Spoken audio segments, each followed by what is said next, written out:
Vamos embora, pessoal. Palpites, quarta-feira, a gente vem numa semana muito positiva. Os palpites aqui do canal a gente gabaritou todos eles na segunda e na terça, mas hoje é uma quarta-feira que tem mais jogos, então a gente vai ficar mais exposto.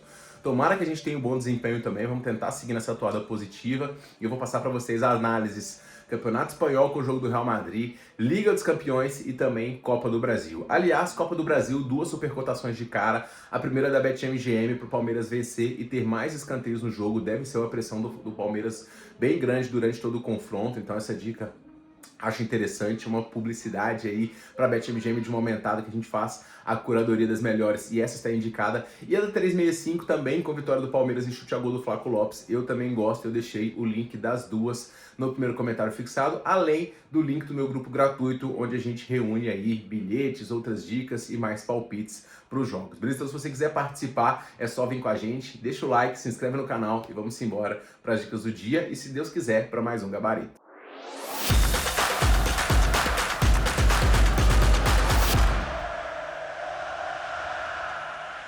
Vamos embora, pessoal, que a quarta-feira promete e hoje a gente tem muitos jogos, né? Na segunda e na terça a gente conseguiu o nosso gabarito, a gente ganhou aqui nos gols do Chelsea e também na vitória do Chelsea. No jogo do Botafogo a gente estava no dupla chance do Atlético Paranaense. Nos jogos aqui de terça-feira, o jogo do Lask, eu falei da pressão, a gente mandou uma odd de 3,70 lá no grupo gratuito que veio e toda a pressão do Lask também veio. No jogo do Cruzeiro e Atlético a gente pegou menos de 2,5 gols e também veio. Ainda pulei aumentada a 3,65. E evitei o head, eu só tomei um head numa aumentada da Superbet aqui, que ficou pelo cartãozinho do Cruzeiro. Hoje a gente começa com um jogo que é uma pena, na verdade, né? Olympique Lyonnais e Fenerbahçe são dois times que com certeza poderiam estar nessa Liga dos Campeões, haja vista a qualidade aí das duas equipes e até os outros times que estão na disputa. Então a gente tem o Celje contra o Bratislava, tem Viking e Dinamo, tem a EK e Levski, e o Lyon e o Fenerbahçe são mais time do que esses dois, né? O Lyon foi muito digno no confronto de ida, conseguiu segurar um 1-1 e agora vai tentar decidir em casa, onde ele abriu o placar aí na grande maioria dos últimos confrontos que ele jogou dentro de seus domínios. O lado ofensivo do Lyon é um lado bastante forte, tá? O time perdeu algumas peças importantes, o próprio Endrick mesmo, mas tem à frente aí com o Tolisso, com o Fofana, com o Openda, jogador aqui de bastante gabarito, e o Lyon tem uma sequência em casa muito forte, com 7 vitórias nos últimos 10 confrontos e marcando pelo menos 2 gols em todas essas vitórias. E se quiser avançar hoje, o Lyon vai precisar de fazer os seus gols.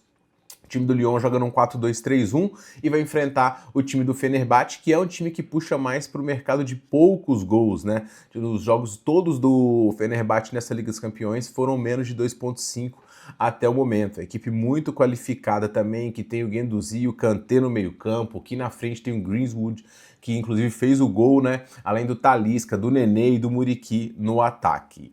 No papel, o time do Fenerbahçe é um pouco até melhor, mas o Lyon, ele tá numa liga mais forte e tem um time muito qualificado também. Então esse é um confronto muito parelho e muito disputado. Mas diferente do que as estatísticas apontam aqui, eu acho que o mercado de gols é o que mais me agrada, tá? Até porque 5 dos últimos 6 jogos do Lyon terminaram com uma diferença de pelo menos 2 gols. Como eu falei para vocês, o Lyon abriu o placar nos últimos 4 jogos que disputou nessa temporada. O Fenerbahçe puxa assim pro under, até porque todos os jogos dele nessa eliminatória foram menos de 2,5 e ele só tomou 2 gols em um dos 14 jogos. Mas ao mesmo tempo, pessoal, esse é um jogo de mata-mata eliminatório. A partir do momento que sair o primeiro gol, o jogo vai ficar muito frenético. São dois ataques muito fortes. A defesa do Lyon dá umas rateadas e o mercado de mais de 1,5 é o que eu mais gosto. A mesma dica que eu peguei na ida vai ser a dica do confronto de volta. Acho um confronto muito disputado. A partir do momento que sair o primeiro, o jogo vai ficar frenético e mais de 1,5 é o que eu mais gosto. Não escolho nenhum lado, quero gols nesse jogo. Além de 2,5 para mim é justo e não pego por conta do Fenerbahçe, mas o mais de 1,5 tá embasado por estatística, tá embasado pelo cenário. E olho nesse jogo também, pessoal, porque gol de classificação, vocês sabem, né? Pode vir aquela mitada da odd alta, jogador para poder fazer o gol e tomar um cartãozinho, eventualmente tirando a camisa com a classificação. Então, olho aí, por exemplo, no Neymar, que abriu o placar no último jogo do Lyon, no Lukaku, que pode pintar no Fenerbahçe, no próprio Talisca, no próprio Muriqi, próprios jogadores de frente aí do Lyon também, o Openda, Fofana. Então, assim, fique ligado no nosso grupo gratuito que a gente vai estar de olho nesses jogos de classificação da Liga dos Campeões hoje. Beleza? No segundo jogo a gente tem o Celje contra o Bratislava, confronto que o Celje conseguiu de forma surpreendente trazer um empate aqui para dentro dos seus domínios, né? O confronto ficou 1-1 e agora vai tentar conseguir vencer, assim como fez contra o Arat. O Celje, ele é um time um pouco mais limitado, tá? É um time que é protagonista no seu país, mas que tem a sua limitação técnica e chega aqui para poder tentar surpreender.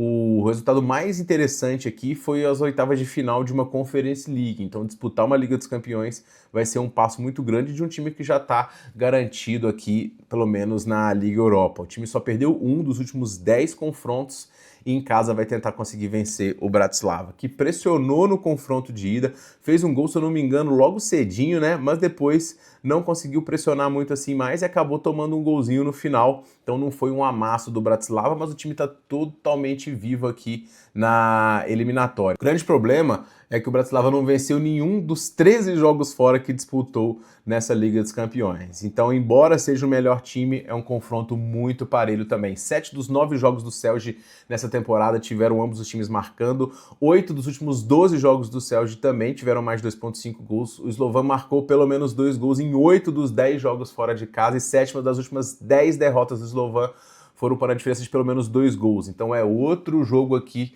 onde o mercado de gols é o que mais me agrada. A linha está aqui no mais 2,5 em 2,5 já, e o mais de 1,5 ao vivo também é uma excelente pedida para esse jogo.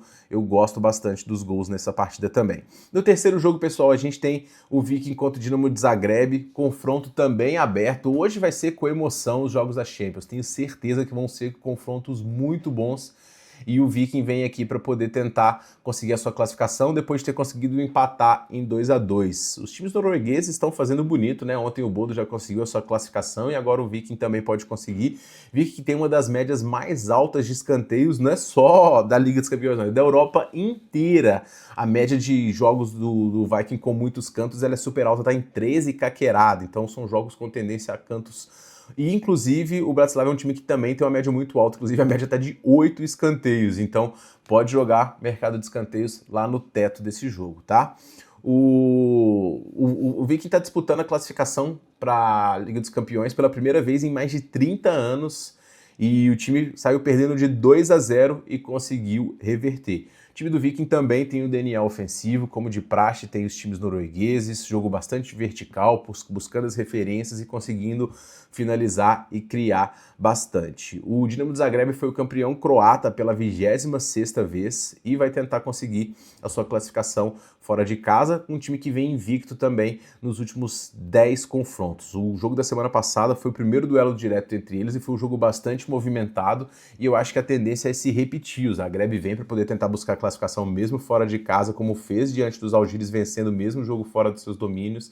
Antes disso também tinha segurado o Thun e fazendo gols aqui na grande maioria dos confrontos. 8 dos últimos 11 jogos do Viking tiveram mais de 2,5 gols. O Viking abriu o placar em 6 dos últimos 8 jogos e em 11 dos últimos 15 do Dinamo a gente teve também ambos marcam. A linha desse jogo aqui, ela já tá no 3,5, quase chegando no 2,5. 2,5 já gosto, mais 2,5 aqui é a minha pedida para este confronto e ficar de olho também no mercado de escanteios, como eu falei para vocês, são dois times com médias muito altas, tá? Então, cantos e finalizações dos times também é interessante. Para poder finalizar, pessoal, a gente tem aqui o AEK Atenas contra o Levski Sofia, time da Bulgária.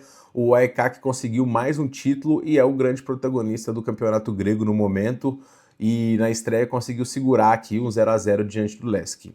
O time búlgaro é um time também perigoso, tá? A Bulgária é uma região tradicional de futebol que tem bons jogadores e um ataque que é qualificado. O AEK tem aqui o Jovic como principal jogador de frente e também tem o Zini, joga no 4-4-2 e dentro de casa, com a pressão da sua torcida, vai com certeza empurrar o adversário. No último jogo do final de semana, um 4-0, é bom lembrar que muito dos resultados ruins do AEK é por conta da falta de ritmo, né? Já que a temporada está começando só agora. O Levski tem alguns jogadores, até alguns brasileiros aqui.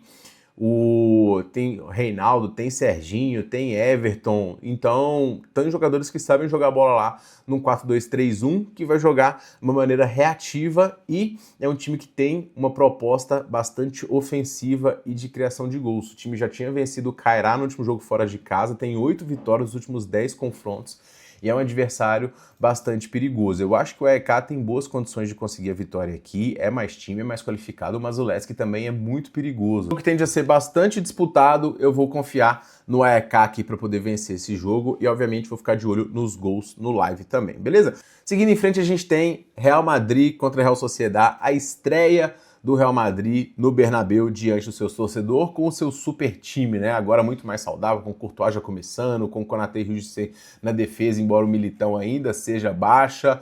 O Tchouaméni também é baixa no meio-campo, mas vai jogar Valverde e o Bernardo Silva. Tem Vinícius Júnior, tem Bera, tem Arda Güler, tem Mbappé, ainda tem o Carlos Tevez, que foi o autor da vitória do Real Madrid diante do Espanhol no finalzinho, tá? Dentro de casa, o Real Madrid é muito favorito, mas vai pegar um time da Real Sociedad que é muito organizado, mas que começou mal a temporada. O Oyarzabal é o grande jogador desse time, principalmente de frente nesse 4-2-3-1, que tem Kubo, Sukic e o Barrené, junto com o Oyarzabal fazendo à frente o principal atacante. Agora, os resultados da Real Sociedade nos amistosos e no jogo de estreia são preocupantes porque o time defensivamente tem se portado muito mal. Isso diante do Real Madrid é muito complicado, né? O Real Madrid tende a ter um pouquinho de problema de entrosamento, são muitos jogadores novos chegando, um novo sistema, mas é muito favorito e tende a conseguir a vitória. Eu achei uma dica interessante aqui, pessoal, que é pro Real Madrid ter mais escanteios, mais finalizações e pelo menos empatar no primeiro tempo, deu cotação de 1,62 na Superbet, e essa é a minha dica para vocês. Se você quiser esperar no live para poder pegar o Real Madrid a partir de 1,60 também, eu acho interessante, acho que vai ser um valor, e Mbappé é um provável marcador no confronto de hoje também, beleza?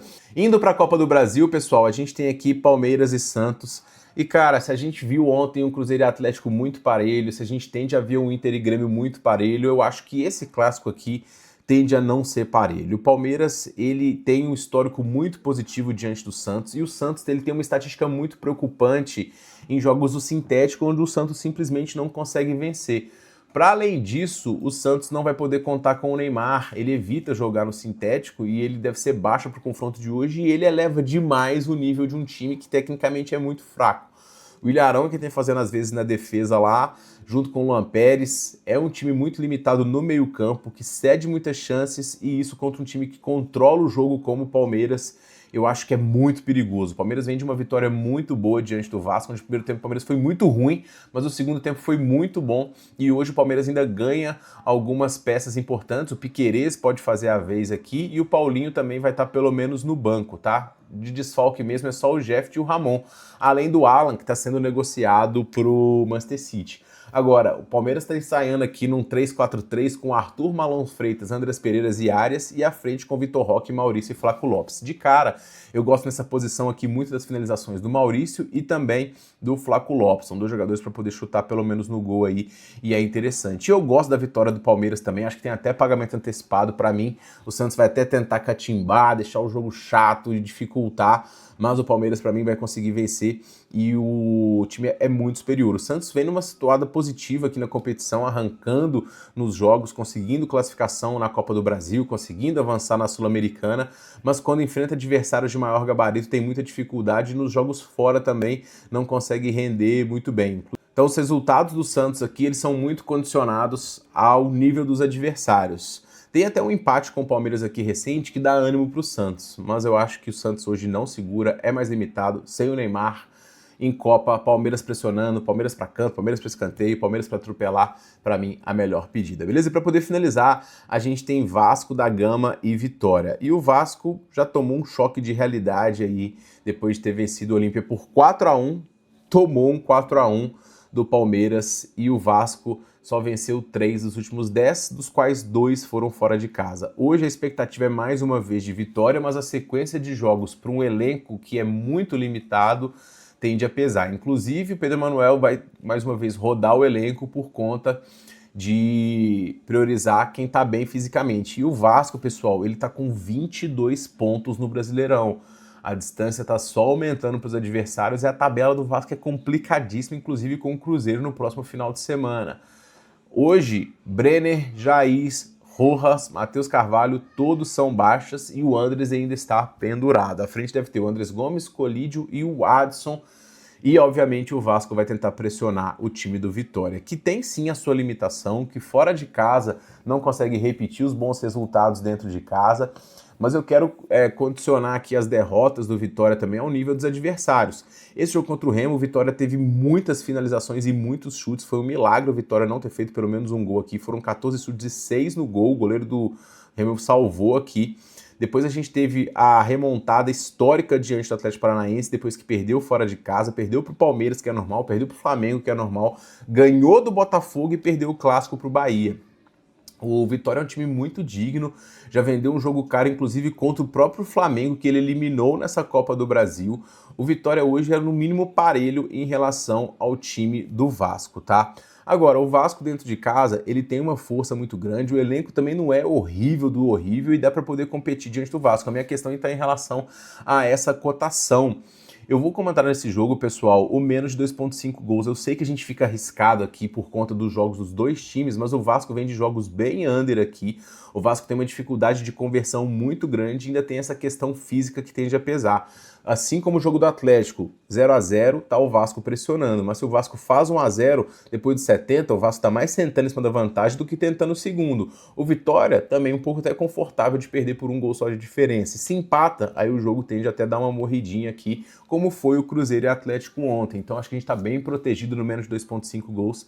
E para mim a melhor pedida, eu ia pro handicap mais 1 do Vitória, mas acho que o mais 1,5 eu gostaria mais ali. Como tá mais no 0,75 do que no 1, eu vou pegar o menos 2,5, que aí pega os placares mais prováveis, né? 0-0, 1-0, 2-0 eventualmente pro Vasco, 1-1, a gente vai perder eventualmente num 2-1, mais do que isso eu não acredito, tá? Então esses são os meus palpites para essa rodada, lembrando a vocês que a gente vai ter muitas supercotações hoje também, muitas dicas, muitos bilhetes, tomara que seja um dia muito bom. A semana tem sido muito boa e a única coisa que eu peço para vocês é se inscreve aqui, deixa o like e comente com seus palpites também. Vamos embora para mais um dia, que seja uma excelente quarta de bets pra gente. Eu sou o Tiquinho, muito obrigado por ter me assistido. A gente se vê muito em breve, um forte abraço e boas bets.